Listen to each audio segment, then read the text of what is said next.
തോബിത്ത് 5-ാം അധ്യായം. തോബിയാസിന്റെ സഹയാത്രികൻ.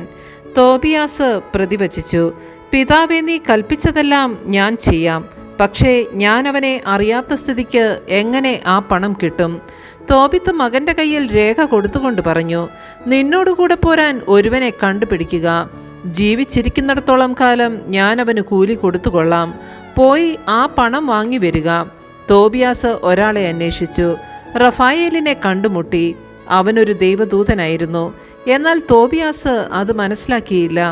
അവൻ ചോദിച്ചു, മേദിയായിലെ റാഗസിലേക്ക് എന്നോടുകൂടെ പോരാമോ? ആ പ്രദേശം നിനക്ക് പരിചയമുണ്ടോ? ദൂതൻ മറുപടി നൽകി, ഞാൻ നിന്നോടുകൂടെ വരാം. എനിക്ക് വഴി നല്ല പരിചയമുണ്ട്. മാത്രമല്ല, നമ്മുടെ സഹോദരൻ ഗബായേലിനോടൊന്നിച്ച് ഞാൻ താമസിച്ചിട്ടുമുണ്ട്. തോബിയാസ് പറഞ്ഞു, ഇവിടെ നിൽക്കൂ, ഞാൻ എൻ്റെ പിതാവിനോട് പറഞ്ഞിട്ട് വരാം. ദൂതൻ പറഞ്ഞു, പോവുക, താമസിക്കരുത്. തോബിയാസ് വീട്ടിലെത്തി പിതാവിനോട് പറഞ്ഞു, എന്നോടുകൂടി വരാൻ ഞാൻ ഒരാളെ കണ്ടുപിടിച്ചു. തോബിത്ത് പറഞ്ഞു, അവനെ എൻ്റെ അടുത്തേക്ക് വിളിക്കൂ. അവൻ ഏത് ഗോത്രത്തിൽപ്പെട്ടവനെന്നും നിന്നോടുകൂടി പോരാൻ വിശ്വാസയോഗ്യനാണോ എന്നും ഞാൻ നോക്കട്ടെ. തോബിയാസ് റഫായേലിനെ വീട്ടിലേക്ക് ക്ഷണിച്ചു. അവൻ അകത്ത് പ്രവേശിക്കുകയും അവർ പരസ്പരം അഭിവാദ്യങ്ങൾ അർപ്പിക്കുകയും ചെയ്തു. തോബിത്ത് ചോദിച്ചു, സഹോദര, നീ ഏത് ഗോത്രത്തിലും കുടുംബത്തിലും പെട്ടവനാണ് എന്ന് പറയുക.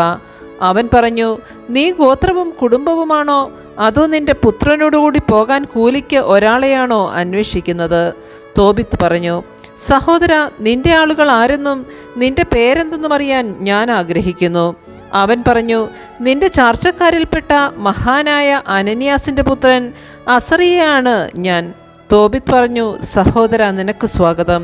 നിന്റെ ഗോത്രവും കുടുംബവും ആരാഞ്ഞതിൽ എന്നോട് കോപിക്കരുതേ. നീ എൻ്റെ ചാർച്ചക്കാരനാണ്. ശ്രേഷ്ഠമായ പാരമ്പര്യവും നിനക്കുണ്ട്.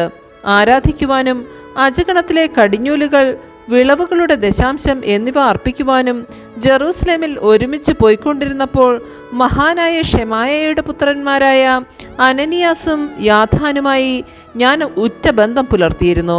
നമ്മുടെ ചാർച്ചക്കാരുടെ തെറ്റുകളിൽ അവർ ചരിച്ചില്ല. സഹോദര, നിനക്ക് ശ്രേഷ്ഠമായ പാരമ്പര്യമുണ്ട്. എന്തു വേതനമാണ് ഞാൻ തരേണ്ടതെന്ന് പറയുക. ദിനം പ്രതി ഓരോ ദ്രാക്മായും എൻ്റെ മകന് വരുന്നത്ര ചെലവും പോരെ. കൂടാതെ സസുഖം തിരിച്ചെത്തിയാൽ കൂടുതൽ തരികയും ചെയ്യാം. ഈ വ്യവസ്ഥകൾ അവർ സമ്മതിച്ചു. തുടർന്ന് തോബിത്ത് തോബിയാസിനോട് പറഞ്ഞു, ഒരുങ്ങിക്കൊള്ളുക, നിങ്ങൾ ഇരുവർക്കും യാത്രാമംഗളങ്ങൾ. പുത്രൻ ഉടനെ യാത്രയ്ക്കാവശ്യമായ ഒരുക്കങ്ങൾ ചെയ്തു. പിതാവ് അവനോട് പറഞ്ഞു, ഇവനോടുകൂടി പോയിക്കൊള്ളുക. ഉന്നതത്തിൽ വസിക്കുന്ന ദൈവം നിന്റെ മാർഗം ശുഭമാക്കും. അവിടുത്തെ ദൂതൻ നിന്നെ കാത്തുകൊള്ളും. അവർ ഉടനെ യാത്ര പുറപ്പെട്ടു. ആ യുവാവിൻ്റെ നായും അവരോട് കൂടെ ഉണ്ടായിരുന്നു. എന്നാൽ അവൻ്റെ അമ്മ അന്ന കരഞ്ഞുകൊണ്ട് തോബിത്തിനോട് പറഞ്ഞു, നമ്മുടെ കുഞ്ഞിനെ എന്തിനാണ് ഇങ്ങനെ ദൂരെ അയച്ചത്? നമുക്കവൻ താങ്ങായിരുന്നില്ലേ? പണമല്ല പ്രധാനം, അത് നമ്മുടെ മകനേക്കാൾ വിലപ്പെട്ടതുമല്ല. കർത്താവ് തന്ന ജീവിത സൗകര്യങ്ങൾ കൊണ്ട് തൃപ്തിപ്പെട്ടുകൂടെ? തോബിത്ത് അവളോട് പറഞ്ഞു, സഹോദരി, നീ വിഷമിക്കരുത്. അവൻ സുരക്ഷിതനായി മടങ്ങിയെത്തുന്നത് നീ കാണും. കാരണം ഒരു നല്ല ദൂതൻ അവനോടൊത്തു പോകും. അവൻ്റെ യാത്ര മംഗളകരമായിരിക്കും. സുഖമായി അവൻ മടങ്ങുകയും ചെയ്യും. അവൾ കരച്ചിൽ നിർത്തി. ആമേൻ. പരിശുദ്ധ പരമാ ദിവ്യകാരുണ്യത്തിന് എന്നേരവും ആരാധനയും സ്തുതിയും പുകഴ്ചയും ഉണ്ടായിരിക്കട്ടെ.